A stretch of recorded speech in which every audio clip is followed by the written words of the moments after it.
میرے जानने वालों में एक घर है, बेटी को तलाक हो गई और जहां उन्होंने बेटी ब्याही थी उसी वक्त लोग कहने लगे थे ये तुमने क्या किया। उस शख्स में तो इतनी अखलाकी कमजोरियां हैं, लहजे में इतनी तलखियां हैं, ये बेटी कैसे वक्त गुजारे। हर शख्स जानता था, लेकिन जब उस बेटी को तलाक हो गई है तो उसके वालिद मुझे मिले तो वो कहने लगे हजरत साहब मैं नींद पागल हो गया। वही रिश्तेदार जो कल कहते थे कहाँ रिश्ता कर लिया तुमने, वही अब मुझे ताने देते हैं, कहते हैं बेटी की तरबियत ठीक होती तो बस के ना आती। ओ बागा वाले हो, पत्थर न मारो, मते कोई परदेसी होवे। कहते हैं मैं पहले इतनी तकलीफ में हूं कि बेटी पलट के घर आ गई और फिर सवालों का जवाब, हर रोज कटहरे में खड़ा होना, हर रोज। ये लहजे उन लोगों के तो नहीं होते जो रसूलुल्लाह की गुलामी का दावा करें। ये अंदाज फकीरों, दरवेशों, तरबियत लेने वालों के तो नहीं होते।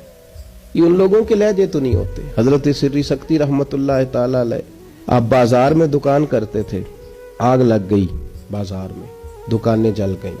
आज कितने लोग हैं, ऐसी हवा चली है कि हर शख्स ही सोचता है तमाम शहर जले, एक मेरा घर न जले।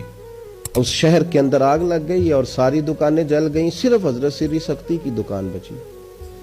किसी बंदे ने आके कहा हुजूर सब दुकानें जल गईं, सिर्फ आपकी बची है।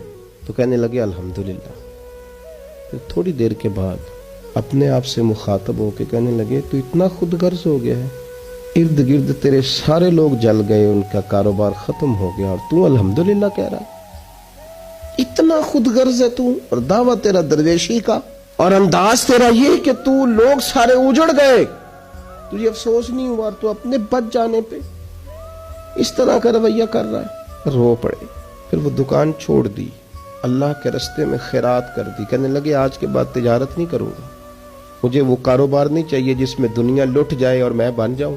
हजरत अम्मार इब्न यासिर एक जगह बैठे थे तो किसी बीमार का तज़किरा हो रहा था, तो एक देहाती बोला, वो देहाती बोल के कहने लगा मैं तो कभी बीमार हुआ ही नहीं। हजरत अम्मार इब्न यासिर कहने लगे फिर तू हमने से नहीं है, इसलिए कि रब तो जिससे मोहब्बत करता है उसे आजमाता है, तो तुझे आजमाया ही नहीं, तू कभी बीमार ही नहीं हुआ, तू कभी तकलीफ से नहीं हुआ। फरमाया रब जिससे प्यार करे उसे आजमाता है, और उसके गुनाह यूं झड़ते हैं जैसे पतझड़ में दरख्तों के पत्ते झड़ा करते हैं।